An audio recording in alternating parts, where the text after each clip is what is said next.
My name is Clara, and I'm a 36-year-old woman living in a small city. Life was effortlessly tranquil before Alex came along, but that tranquility often felt lonely. I had a quiet job in an office, surrounded by familiar faces but never really connecting with anyone on a deeper level. My routine was predictable, and my evenings were usually spent with a good book or watching the same movies over and over again. I wasn't unhappy, but I wasn't truly fulfilled either. Then Alex entered my life, a man who seemed to break open my heart with a single smile. At 42, he was kind, funny, and undeniably handsome with eyes that sparkled with mischief. I remember the evening we met at a friend's dinner party. I was unusually shy that night, retreating into myself as the laughter and chatter surrounded me. But Alex, with his welcoming aura, spotted me and came over, breaking through my shell. "Cold soup, huh?" he joked, pointing to my half-empty bowl. I couldn't help but laugh, and in that moment, the tension melted away. We spent the evening talking about everything and nothing, a perfect blend of conversation. I felt safe with him, like I could tell him my fears, my hopes, and everything in between. That night ignited a spark of something special that I hadn't experienced in a long time. A few weeks later, we were officially dating. Alex came from a big family, and though I was used to my own small family unit, I was excited to meet his family. He lived with his parents and his younger brother in a spacious house full of history and unmistakable family dynamics. When he first invited me over to meet them, I felt a mix of excitement and anxiety. I wanted his family to like me, but I also questioned if I would fit into their world. I brought flowers and a cake, hoping the small touches would impress them. Alex's mother, a woman with soft features but a serious demeanor, greeted me with a reserved smile. His father was cordial, shaking my hand firmly but offering little in terms of warmth. Then there was his brother, who seemed aloof, barely acknowledging my presence. As we sat around the dinner table, I told myself they were just quiet, and I hoped their initial reserve would soften over time. The months rolled on, and Alex and I seemed to settle into a comfortable rhythm. We dated for a year, filled with laughter, fun outings, and tender moments.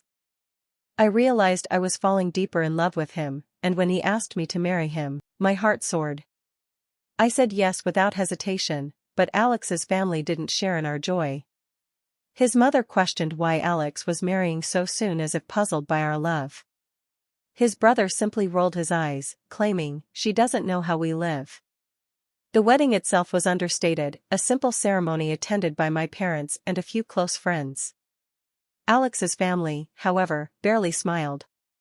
His mother wore a somber black dress, and his brother left early, disappearing into the shadows of their big house. After the wedding, Alex suggested we move into his family home. It would save money, he reasoned, and I wanted nothing more than to be close to him, so I agreed. But what had felt like a romantic notion quickly deteriorated into something much more complicated. At first, I busied myself with the chores of the household, waking up early to make breakfast, cleaning the kitchen, washing dishes, and helping his mother with laundry. Yet as weeks turned into months, I found my efforts went unnoticed. No one ever said thank you. One fateful day, Alex's mother handed me a long list of chores. Clean the floors, wash the windows, and scrub the bathroom. I was exhausted but pushed through, wanting to do the right thing. Alex saw my effort and simply said, "That's nice, Clara. You're good at helping." Those words stung more than he realized because I craved acknowledgement beyond just helping. Alex's brother began to demand my attention, often asking me to make him tea or iron his clothes, while he lounged in his room all day. I was living in a cycle of exhaustion, cooking meals, washing clothes by hand, and endlessly cleaning. My hands ached, and I could feel a sense of despair creeping in. One freezing winter evening, I prepared corn soup, hoping to bring warmth to the home. But instead of appreciation, I faced harsh criticism. Alex's mother tasted it and spat, "Too salty. You don't know how to cook," before tossing it in the bin. I wanted to cry right then and there, feeling as if my marriage had become a shadow of what I had imagined. I withdrew from my friends, stopped going out, and realized Alex hadn't even noticed my absence. One evening, the weight of my frustration spilled out as I confronted Alex. I don't want to live like this, I said, my voice trembling with pent-up emotion. He simply shrugged. My mother needs help, Clara. But I am not your mother's worker. I have no space, no voice in this home. If I sit down, someone asks me to clean, cook, or fold.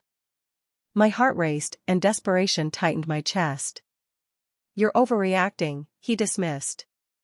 Yet, nothing changed, and I found myself suffocated by the weight of expectations.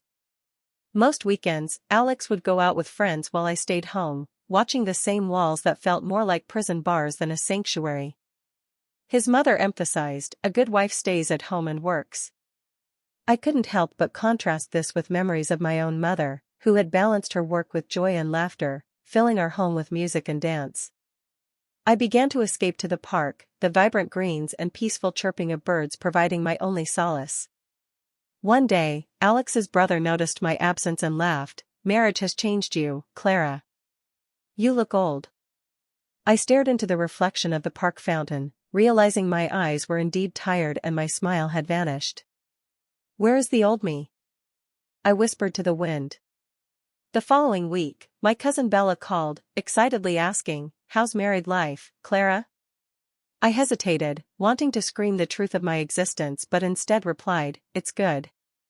My heart felt heavy, and I wanted to confide in her about the reality of feeling like a maid rather than a partner. One morning, I made tea and toast, anticipating a peaceful breakfast with Alex. But his mother complained there was no sugar. Alex came down, devoured the meal, and left without waiting for me. His brother asked for a sandwich without even a hint of gratitude. Each day, I felt smaller, like a ghost haunting my own life. I gathered the courage to talk to Alex again. Your family does not like me, I said firmly. That's not true. They just want help, he insisted, his eyes avoiding mine. Then why don't they ask you? I pressed, but he simply ignored my words. The exhaustion took its toll. I was mentally drained and physically depleted, so I retreated to bed, hoping for a reprieve from the world. The next day, his mother handed me a dress to wash by hand.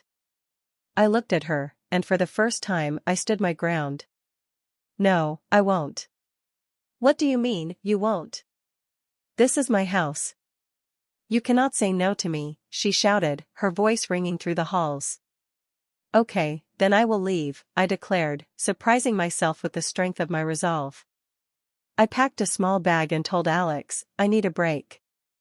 I'll stay with Bella for a few days. Bella's house was a refreshing embrace of peace. It was quiet, clean, and felt safe. For the first time in weeks, I smiled genuinely. I spent 3 days reflecting on my life, finding moments of joy in the small things, like the way the sunlight danced through her curtains and how the aroma of fresh coffee enveloped her home. Finally, I called Alex. I need to talk, I said, my voice steady but soft. He came the next day, and there was an anxious energy between us. Do you want a wife or a maid? I asked bluntly, looking him directly in the eyes. You know it's not like that, he replied defensively. But it is. You let them treat me this way. I felt tears of frustration welling up. Finally, seeing the hurt in my eyes softened Alex's stance. I'll find a small place for us. Just us. I promise, Clara. His determination to seek out a solution rekindled a glimmer of hope within me. For the next week, he scoured the city for apartments and flats, visiting places every day as he kept me informed on his progress. I could see the drive in him, a change was finally happening. When we found a quaint little apartment, 1 bedroom with a small kitchen, we signed the lease with a sense of excitement and relief. As we moved in, I held Alex's hand tightly, the weight of his family's expectations finally lifting off my shoulders. They watched us from the doorway, their expression stoic, but it didn't matter. This was our new beginning. Unpacking together was exhilarating. Every plate, every piece of clothing earned its place in our new home. As we opened the curtains, light flooded in, chasing the shadows away. I took a breath, feeling warmth envelop me. That night, I prepared pasta for dinner, a simple dish, but it was made with love. When we sat on the floor to eat together, we laughed freely, and it felt like a dream. My heart swelled with happiness. Mornings in our apartment took on a casual rhythm. I made breakfast, and Alex would greet me with a smile, truly seeming to enjoy our time together. But it wasn't just me doing the work anymore. He washed the dishes, cleaned the floors, and took out the trash. We tackled chores side by side, building connections through small, shared moments of effort. I felt cherished, valued, and, for the first time in a long time, loved. We spent our evenings watching movies, strolling in the park, and holding hands. The conversations flowed easily, layered with apologies and affirmations of love. "I'm sorry," and "I love you" became the rhythms of our days. It was as if we were rebuilding the foundation of our relationship, stronger than before. We slowly began adding small personal touches to our apartment: a table, comfortable chairs, a soft rug, and photographs that showcased our life together. With each addition, our space began to transform. It was no longer just an apartment, it became our home. On our first wedding anniversary, Alex surprised me with a small cake, just enough for the two of us. We lit a single candle, and as the soft glow illuminated the room, we danced together, swaying to a melody only we could hear. I wore my favorite dress, and for the first time in years, I felt like the woman I used to be. Alex gazed at me, his eyes twinkling, and gently whispered, "You look beautiful, Clara." The warmth of his words washed over me, and I felt a blush creep up my cheeks. Though we still missed friends and family sometimes, we relished the beauty of our new life together. We created moments that were uniquely ours, and in each other, we discovered laughter and joy. The shadows of the past dissipated as we forged our path, one filled with love, patience, and empathy. I am Clara. I have found my footing, and I am Alex's wife, not a maid, not a servant, but an equal partner. My life is full of small joys, and I cherish the love, peace, and happiness that surround me. I have my own voice now, I have my own life. I can wake up each day and do what I want, free from expectations that weigh me down. As the seasons changed outside our window, I felt the transformation within me. I was no longer living for others, I was living for myself. I had discovered my strength and vulnerability and my worth in the freedom of a true partnership. In our little apartment, I realized that home isn't merely a physical space, it's where love, respect, and individuality blossom. And I knew, without a doubt, that I had finally built the home I truly deserved.